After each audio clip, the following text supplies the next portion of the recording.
하나님 말씀 로마서 15장 우리 7절 말씀부터 우리 13절까지 말씀입니다. 한 절씩 교독하시고 우리 13절을 함께 읽겠습니다. 그러므로 그리스도께서 우리를 받아 하나님께 영광을 돌리심과 같이 너희도 서로 받으라. 내가 말하노니 그리스도께서 하나님의 지지자심을 위하여 할례의 주종자가 되셨으니 이는 조상들에게 주신 약속들을 견고하게 하시고 이방인들도 그 긍휼하심으로 말미암아 하나님께 영광을 돌리게 하려 하심이라. 기록된 바 그러므로 내가 열방 중에서 주께 감사하고 주의 이름을 찬송하리로다 함과 같으리라. 또 이내 열방들아 주의 백성과 함께 즐거워하라 하였으며 또 모든 열방들아 주를 찬양하며 모든 백성들아 그를 찬송하라 하였으며 또 이사야가 이르되 이새의 뿌리 곧 열방을 다스리기 위하여 일어나시는 이가 있으리니 열방이 그에게 소망을 드리라 하였느니라. 소망의 하나님이 모든 기쁨과 평강을 믿음 안에서 너희에게 충만하게 하사 성령의 능력으로 소망이 넘치게 하시기를 원하노라. 아멘. 네, 오늘은 로마서 46번째 시간입니다. 서로를 받아들이라 라고 하는 제목으로 함께 말씀을 나누겠습니다. 그래서 우리가 내용분에 보시면 제가 6번에 그 다음에 가로 2번에 또 반가로 3번에 교회 약자를 향한 의무 속에서 제일 마지막 단락이고요. 어찌 보면 로마서의 마지막 결론의 말씀이기도 합니다. 왜냐하면 로마서 15장 14절은 이제 사도 바울이 로마서 전체를 마무리하면서 인사하는 내용으로 거의 구성이 되어 있기 때문에 사도 바울이 로마서를 정리하고 있는 것이 오늘 이 15장 7절부터 13절까지 말씀의 내용이고요. 결국 그것이 서로를 받아들이는 것에 초점이 맞춰져 있습니다. 우리 본문기에 보도록 하겠습니다.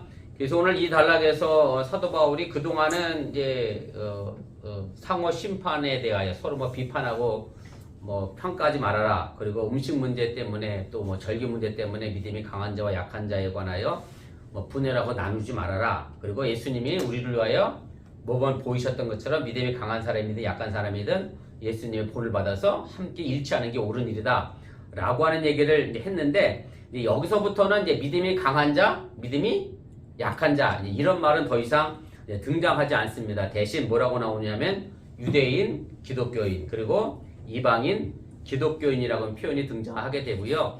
그래서 로마 교회 안에 어떤 문제가 있었느냐를 우리가 알게 되는데, 갈등과 충돌이 뭐냐면 로마 교회 안에 있었던 다양한 민족과 또 구성이 관계로 인하여 이런 문제가 생겼다는 것을 이제 이야기를 하게 되고, 보다 구체적으로 말한다라고 하면 이제 소수의 유대인 기독교인들 그리고 다수의 이방인 기독교인들 사이 속의 문제를 이야기를 하게 됩니다. 그럴 수밖에 없었던 것이 로마에 있는 교회 자체가 유대인들이 가까이 할 수 있는 지역이 아니니까, 대부분이 쉽게 말하면 이민 사회 속에 와 있는 유대인들이기 때문에 대부분이 로마 사람들이었고, 유대인 기독교인은 그렇게 많지 않았기 때문에 거기 오는 갈등의 문제를 사도 바울이 표현하고 이야기를 하게 됩니다.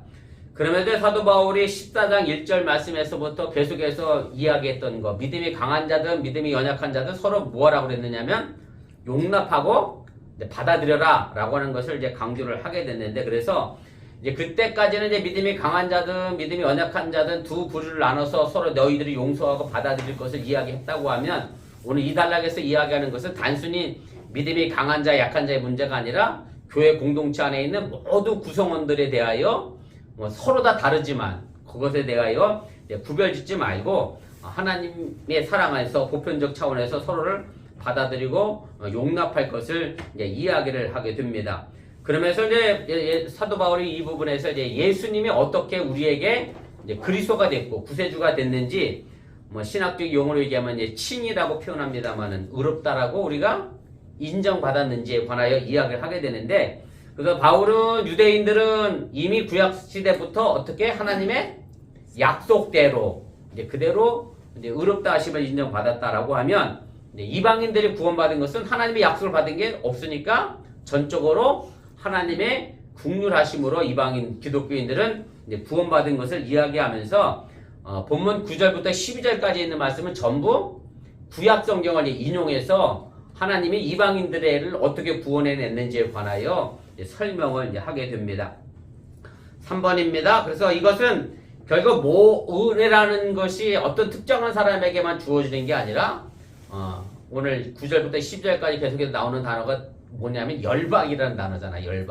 열방을 좀 풀었으면 여러 나라 그리고 모든 사람들을 열방이라는 단어로 우리가 사용하는데 결국 하나님의 은혜는 어느 한 사람 예외 없이 모든 사람에게 그 긍휼하심으로 인하여 이제 베풀어진다라는 것을 이야기하면서 물론 이방인들이 하나님의 긍휼하심으로 구원을 받았다라고 이야기하지만 사도 바울은 여기서 또 약간 은연중에 누구의 편을 들고 있느냐면 유대인 기독교인들의 편을 좀 듭니다. 왜냐하면 이미 로마 교회에서 누가 약자예요? 유대인 기독교인들이 약자였고 그리고 본인 스스로도 사실은 사도 바울이 유대인이었고 그러니까 약간 유대인의 편에서 이제 그 말씀을 이끌어가면서 소수의 유대인들을 얕잡아본 로마 교회의 풍토를 조금 바로잡으려고 하는 그런 마음도 있었음을 우리가 이제 알게 됩니다. 2페이지 제일 꼭대기로 가겠습니다. 본문 주석 우리 차례대로 한 구절씩 무슨 말씀인지 그 의미를 찾아보겠습니다. 왜 우리가 교회 안에서 이제 민족적 문화적 차이도 불구하고 서로를 받아들여야 하느냐? 오늘 7절에 나와 있는 말씀의 내용인데 제가 7절 다시 읽겠습니다. 그러므로 그리스도께서 우리를 받아 하나님께 영광을 돌리심과 같이 너희도 서로 받으라 이렇게 이야기합니다. 네, 너희도 서로 받으라 라고 하는 이 명령은 제가 아까부터 말씀했지만 로마서 14장 1절에도 이미 한번 등장한 그런 말씀의 내용이고 뭐 그때는 강한 자와 약한 자 사이에서 서로 용납하고 받아들일 것을 이야기했다고 하면 지금은 모든 교인들을 포함해서 서로를 용납해야 한다라는 뜻으로 권고하고 있다라고 하는 얘기입니다. 그럼 사도 바울이 그럼 왜 이렇게 범위를 확대하게 됐느냐면 우선 용납이라고 하는 것이 어느 한쪽의 노력만으로 결코 이루어질 수 없는 것이기 때문에 그렇습니다. 그렇잖아요. 용서라고 하는 것이 서로 주고받는 것이 있어야 용서가 되는데 그것이 없으면 용납 자체가 이루어지지 않고 있기 때문에 그렇다라고 하는 얘기고 그리고 우리가 왜 서로 용납을 해야 하느냐면 예수님이 십자가에서 죽으신 것은 누구를 위해서? 우리 모두를 위해서 했기 때문에 굳이 뭐 용납할 대상을 서로 구별하고 나눌 이유가 사도 바울은 없다라는 것을 분명하게 이야기를 하게 됩니다. 가로 3번입니다. 그래서 우리가 왜 교회 안에서 제가 민족적 문화적이라고 하는 말을 썼던 것은 이제 로마 교회가 문제가 그렇다라고 하는 얘기고 지금 이 시대 속에서 우리 어번교회를 생각해 본다라고 하면 뭐 학력의 차이라든지 혹은 뭐 지역의 차이라든지 뭐 살아온 삶의 배경의 차이라든지 교단의 다르다는 차원의 문제가 아니라 서로 다 받아들이고 서로 용납해야 하는 이유가 뭐냐면 바로 예수님이 우리를 모두 용납하고 받아들였기 때문이라고 하는 얘기고 그래서 이 말이 이제 중요하죠. 우리는 죄인인데 어떤 죄인이에요? 용서받은 죄인이고 죄인인데 우리는 이제 여기서 칭의가 나오는 거죠. 죄인이지만 예수님을 통해서 우리가 의롭다 인정받았다. 그래서 이것을 우리가 신학교 용어로 칭의론이라고 이야기를 하게 되는데 그래서 아무튼 하나님께서 모든 사람들을 긍휼히 여기심으로 용납하셨기 때문에 우리가 서로 용납해야 한다라고 하는 얘기입니다. 4번입니다. 제가 4번은 그대로 읽겠습니다. 한번 보세요. 이 세상의 모든 한계와 제약을 넘어서서 이제 불경건했던 사람들, 하나님 몰랐던 죄인들, 우리 모두를 포함하는 거죠. 하나님의 자녀가 될 때 그를 믿는 모든 그리스도인들은 더 이상 어떤 구실로도 갈라설 수 없고 분열될 수 없다라고 하는 얘기고 서로를 받아들여야 한다라는 것을 이야기하는 거고 받아들이라는 이 핵심어가 지금까지 바울이 말한 권면을 전부 종합하고 있는 아주 중요한 그런 문장이고 단어다라고 하는 얘기입니다. 5번입니다. 예수님께서 우리를 용납했다는 것은 결국 예수님의 구원사의 공로를 이제 가리키게 되는 것이고요. 그래서 예수님께서 먼저 하나님의 뜻을 받아들여서 십자가를 지신 순종의 결과로 인해서 우리는 예수 그리스도가 그것을 하나님께 영광을 돌리게 되고 그래서 하나님께 영광을 돌렸다라는 그 삶의 목적이 예수님께서 행했던 목적인과 동시에 또 우리도 그 영광을 하나님께 돌려드려야 한다라는 것을 여러분들이 기억하시면 좋겠습니다. 2번입니다. 우리 그리스도께서 유대인으로 이 땅에 오심으로 각각 어떤 결과를 가져왔습니까? 오늘 8절 9절 말씀인데 제가 아까 사도 바울이 본인이 유대인이었기 때문에 이방인들보다 조금 우월하게 생각했다라는 부분이 사실 여기와도 연결이 되어 있습니다.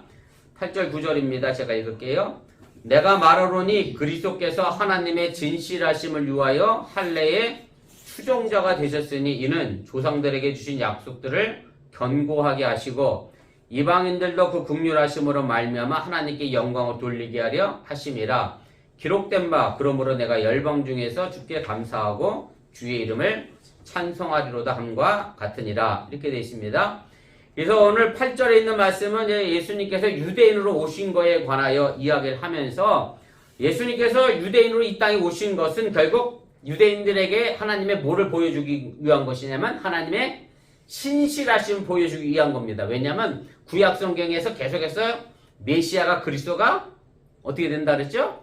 오신다고 하나님이 약속해 주셨잖아요. 다윗의 자손을 통해서. 그래서 다윗의 자손은 유대인이고 그래서 예수님의 오심, 유대인으로 오신 것은 결국 하나님의 약속이 틀리지 않았다. 그 신실함을 보여준다라고 하는 얘기고 그래서 오늘 예수 그리스도가 어떻게 됐다라고 사도 바울은 표현하냐면 할례의 추종자가 되었다 이렇게 돼 있어요.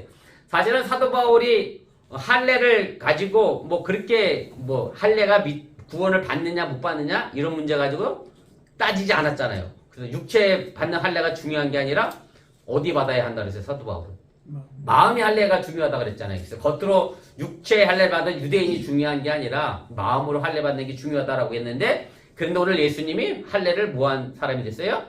추종한 사람이 됐어요. 수종한 사람이 됐어요. 그 말의 의미는 예수님은 이 땅에 누구로 태어났어요?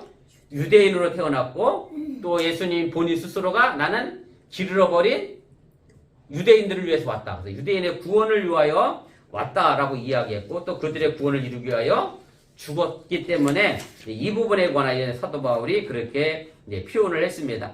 제가 오늘 각주 달아드렸던 것에 보면 예수님께서 유대인으로 태어난 것에 관하여 갈라디아서 4장 4절에 이렇게 되지요.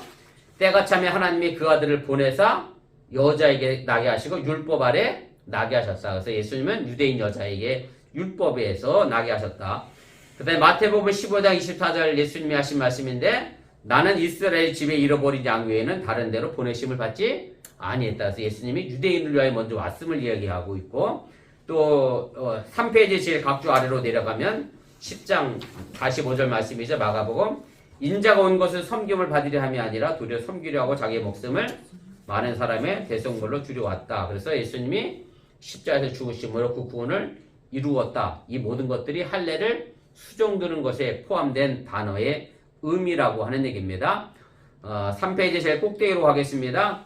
결국 예수님께서 이렇게 행하셨던 사역은 결국 뭐를 또 증명하는 거냐면 하나님의 약속을 증명하는 하나님의 신실하심을 증명하는데 사용된 것이고 그래서 다시 말씀드리면 메시아인 예수님은 유대인으로 태어났고 이스라엘의 열조에게 부여된 약속을 진실되게 보여주는 어떻게 보면 증거가 되는 그런 분으로 이 땅에 오셨음을 사도 바울이 이야기를 하게 됩니다.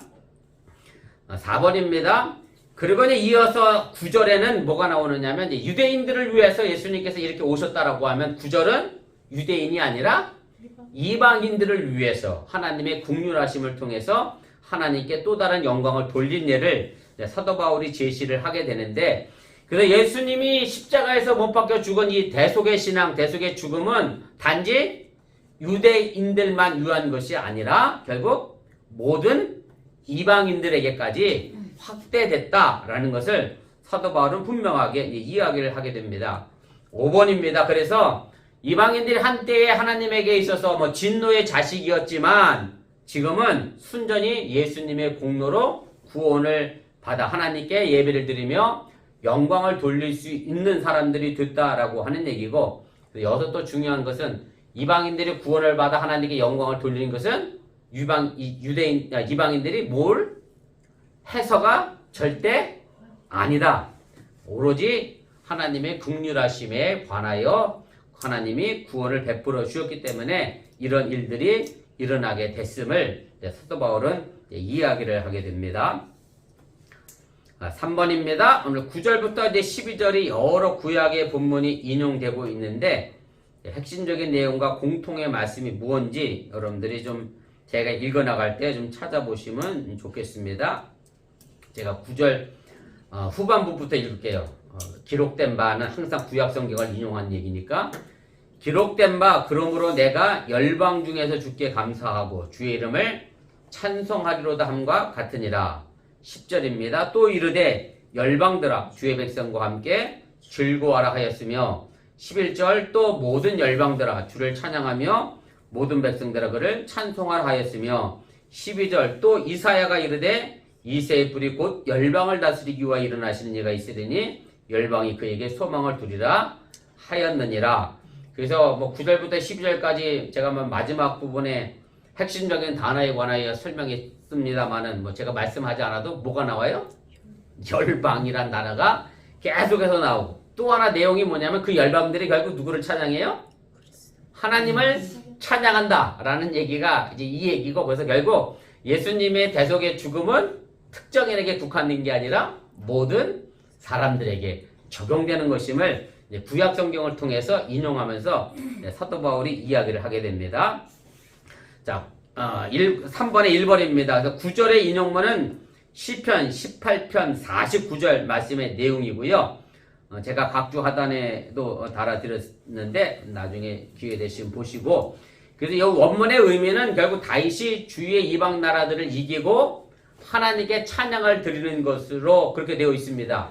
그래서 여기서 나와 있는 나는 좁은 의미로 보면 당연히 다윗이고 넓은 의미로 보면 이스라엘 민족 전체를 포함하는 것이고 그런데 사도 바울은 이 다윗의 이야기를 가지고 지금 어디에 적용하고 있느냐면 로마 교회에 적용을 하고 있는 거예요. 그래서 다윗이 주변 이방 나라들 이기고 그 이방 나라들과 함께 하나님께 찬양을 드렸다고 하면 지금 유대인들과 이방인 기독교인들이 서로 뭘 해야 돼요? 하나님께 함께 찬양을 드리는 게 맞다. 이것을 설명하기 위하여 이제 시편의 말씀을 이제 인용을 하고 있다라고 하는 얘기입니다. 2번입니다. 10절의 인용구는 신명기 32장 43절에 있는 말씀의 내용인데 각주 5번에 달아드렸습니다. 한번 보세요. 너희 민족들아 주의 백성과 즐거워하라. 주께서 그 종들의 피를 갚으사 그 대적들에게 복수하시고 자기 땅과 자기 백성을 위하여 속죄하시리라. 이렇게 되어 있는데 이 말씀의 원래적인 의미는 모세가 이방인들을 찾아가서 이스라엘 민족의 구원을 기뻐하며 노래한 것인데 사도 바울은 로마서에서 이 부분을 어떻게 인용하고 있는 거냐면 이방인과 주의 백성이 쉽게 말하면 이방인과 유대인 기독교인이 함께 합심해서 하나님을 찬양해야 한다라는 의미로 사용을 했습니다. 3번입니다. 11절 인용문은 시편 117편 1절 말씀 인용한 것이고요. 각주 6번에 달아드렸는데 보세요. 너희 모든 나라들아 여호와를 찬양하며 너희 모든 백성들아 그를 찬송할지어다. 그래서 11절 인용문에는 모든이란 단어가 계속해서 반복이 돼요. 그래서 이 말의 의미는 뭐냐면 하나님을 찬송하지 못하도록 제외된 민족은 하나도 없다. 모두가 다 모든 민족이 모든 사람이 다 하나님을 찬양해야 한다라는 것을 이야기를 한 겁니다. 우리 4페이지 제일 위로 가겠습니다. 4번입니다. 12절의 인용문인데요. 이건 이사야 11장 10절을 인용한 것이고요. 제가 각주 7번에 달아드렸는데 아래에 있습니다. 그날에 이새의 뿌리에서 한 싹이 나서 만민의 기초로 설 것이요 열방이 그에게로 돌아오리니 그가 거한 것이 영화노으리라 이렇게 말씀합니다. 그래서 이 원문에 있는 말씀은 장차 이사야의 예언인데 장차 유대 민족이 멸망을 하게 되고 대신 누가 서게 될 것이냐면 메시아 왕국이 서게 될 것을 예언했던 그런 말씀의 내용인데 사도 바울은 이 구절에서 이새의 뿌리라고 하는 표현을 통해서 다윗의 자손이면서 메시아인 예수 그리스도가 단순하게 이스라엘 민족만을 위하여 오신 분이 아니라 더 넓게 온 세상을 위하여 구주가 되기 위하여 메시아가 되기 위하여 우리에게 오셨다라는 것을 이제 이야기를 하게 됩니다.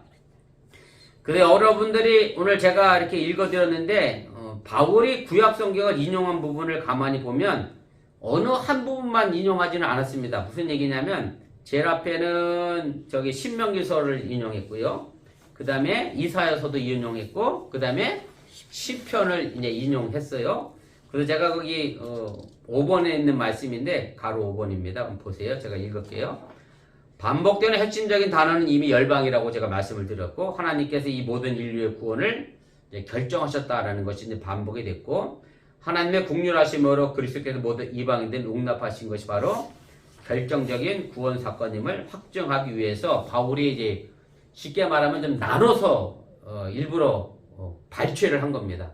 율법서에서 한 구절, 그 다음에 예언서에서 한 구절, 그 다음에 성문서는 어디냐면 욥기, 시편, 전도서, 잠언이 성문서입니다. 구약 성경을 이렇게 분해해 보면 이렇게 그렇게 돼 있고, 율법서는 창세기서부터 신명기까지고, 예언서는 뭐 아시는 대로 뭐 이사야서, 뭐 예레미야서 이 부분을 이야기하는 거고, 그 다음에 성문서는 이제 시편을 포함해서 잠언, 전도서, 아가, 요런 욥기까지 해서 성문서고, 그래서 사도 바울이 사실은 성경 한 구절 한 부분에서 다 인용을 했고, 그런데 이제 그걸 그대로 쓴 게 아니라 지금 로마 교회 상황에 맞게 다시 사도 바울이 재해석을 했다라고 하는 얘기고, 그럼 지금 이 시대의 교회에서는 그럼 또 뭘 해야 되겠어요? 다시 그걸 재해석해서 우리 교회 형편에 맞게 해석해 나가는 것이 바른 신앙의 모습이라고 하는 얘기인데, 그런데 참 대단한 게 뭐냐면, 제가 왜 대단하다고 하냐면, 사실은 저도 벌써 뭐 20년 넘게 설교하고 성경을 읽고 있습니다만은 사도 바울처럼 어디에 무슨 내용이 있다는 걸 정확히 참 알기가 어려운데, 사도 바울은 일단 성경에 대해서 거의 대부분을 다 뭐하고 있다는 소리예요? 암기하고 기억하고 있다는 얘기예요. 그러니까 이 부분에선 이 구절 빼오고 저 부분에선 저 구절을 빼오는 그런 놀라운 역사를 만들어내고 있는데, 그래서 사실은 하나님의 말씀을 그저 과거에 뭐 구약 성경은 뭐 5,000년 전에 이미 쓰여진 거고, 신약 성경만 해도 2,000년 전에 쓰여진 거고, 거기에 머물러 두는 게 아니라 사도 바울처럼 지금 이 시대에 끌고 와서 우리가 어떻게 그것을 내 삶에 적용하고 해석할 것인가, 이것이 정말로 중요하고, 그렇게 할 때 하나님이 우리에게 있어서 살아계신 말씀으로 다가오게 된다라고 하는 사실을 여러분들이 기억하시기를 바랍니다. 마지막 4번입니다. 오늘 13절의 기도 양식의 축복문에서 가장 두드러진 개념 표현은 무엇입니까? 이제 마지막 마무리하면서 일종의 축도로 사도 바울은 로마서 권면의 말씀을 이제 끝을 내게 됩니다. 소망의 하나님이 모든 기쁨과 평강을 믿음 안에서 너희에게 충만하게 하사 성령의 능력으로 소망이 넘치게 하시기를 원하노라, 이렇게 말씀합니다. 그래서 오늘 이 말씀 속에서 사도 바울이 이야기하고 있는 이제 구원과 구원의 기쁨과 이제 평강을 이야기를 하게 되는데, 그래서 우리가 흔히 생각하면 평강이라고 그러면 단순히 내 마음이 편안한 상태를 이야기한다라고 생각할 수 있는데, 사도 바울이 여기서 말하고 있는 이 기쁨과 평강이라고 하는 것은 우리 기독교인의 삶 전체가 되어야 한다는 얘기예요. 우리들의 삶이 정말로 기쁨이 넘쳐야 하고 평강해야 한다. 그것이 우리 기독교인의 삶이라고 하는 것을 정의 내리고 있다라고 하는 얘기고, 뭐 이 부분은 뭐 여러분들이 잘 아시는 대로 사도 바울이 데살로니가전서도 얘기했습니다만, 항상 기뻐하는 일에 관하여, 그리고 감옥에서도 너에게 평강이 있을지어다라고 늘 축복했던 그런 말씀을 통해서 우리가 알게 되고요. 그 다음에 이제 성령의 능력이라고 하는 표현이 나오는데, 결국 이것이 우리 기독교인들이 생활하는 삶을 규정하는 하나님의 능력이고 통로고 수단이라고 하는 얘기고, 우리 기독교인들은 내 힘으로 사는 게 아니라 무슨 능력으로 살아야 돼요? 성령의 능력으로 살아가는 것이 우리 기독교인의 삶의 모습이어야 한다라는 것을 이야기를 하게 됩니다. 그러면서 이 기쁨과 평강, 성령의 능력 다 중요한 말인데, 사도 바울이 가장 핵심적으로 강조하고 있는 것은 바로 이 부분입니다. 가로 2번입니다. 이보다 더욱 중요한 것은 소망이 넘치게 하시는 누구요? 소망의 하나님. 이것이 가장 중요한 개념이다라고 하는 얘기입니다. 왜냐하면 사실은 내가 기뻐할 수 있고 평강할 수 있다, 그 다음에 성령의 능력으로 내가 살아갈 수 있다 라고 하는 얘기는 뭐가 있다는 얘기, 우리에게 소망이 있으면 이 모든 일들이 가능해지는데, 우리에게 소망이 없으면 기뻐할 수도 없고 평강하기도 어렵고 성령의 능력으로 우리가 살아가기도 어렵다라고 하는 얘기입니다. 제가 늘 설교 시간에 말씀드렸습니다만 천국은 이미와 아직의 관계라고 그랬잖아요. 예수 믿음으로 우린 이미 천국을 소유했지만 아직 우리가 가야 될 내 생명이 남아있는 한 저 천국을 향해 가야 되는 과정이 있고 미완의 천국을 향해 가는 여정이 있는데 그런 여정 속에서 우리에게 소망이 없다. 그러면은 제가 지난 1월 첫째 주에도 설교했습니다만 그냥 이 땅에서 그냥 밥만 먹다가 내가 소망이라는 것이 유일하게 죽어서 천국 가는 겁니다. 뭐 이런 식의 소망이 아니라 정말로 내가 소망이 없다라고 하면 내 삶은 기뻐하거나 평강할 수 없다는 거라고 하는 얘기고요. 그래서 이 하나님께 대한 이 소망, 넘치게 하시는 하나님의 소망이 결국 이 땅을 살아가는 신앙의 여정을 견디게 하는 영양제와 같은 것임을 여러분들이 기억하시고, 그래서 사도 바울은 로마 교인들을 향해서 믿음이 강한 사람이든 믿음이 연약한 사람이든 할 것 없이 모두에게 그 소망에 충만함이 있기를 이제 기원하고 있다라고 하는 얘기입니다. 마지막 3번입니다. 3번은 제가 그대로 읽겠습니다. 그리스도인들이 모두 같은 하나님께 모든 소망을 갖게 될 때 그들의 현실적인 삶 속에서 우리 기독교인들은 성령의 도우심으로 하나됨이 실현될 수 있다는 것이 바로 축복 기도를 하는 바울의 간절한 심정이기도 합니다. 그래서 우리가 성령의 도우심으로 결국은 로마 교회가 믿음이 강한 사람과 믿음이 연약한 사람이 갈등하고 분열하고 다투는 그런 상황 속에서 결국 어떻게 됐으면 좋겠다? 교회가 하나 됐으면 좋겠다 라고 하는 얘기고, 그래서 사도 바울이 얘기했습니다마는 주님도 한 분이시고 그리고 세례도 하나이기 때문에 당연히 우리는 하나여야 한다라는 것 꼭 기억하시기를 바랍니다. 그래서 우리 어번교회가 뭐 여러 가지 뭐 인간적인 삶의 배경이나 혹은 육체적인 삶의 배경으로 인하여 갈라지고 분열하고 나눠지는 것이 아니라 예수 그리스도의 은혜로 말미암아 우리가 모두 구원받은 사람들이기 때문에 하나 되어져서 소망을 가지고 오늘 한 걸음 더 하나님의 나라에 가까이 다가설 수 있기를 주님의 이름으로 간절히 축원을 드립니다.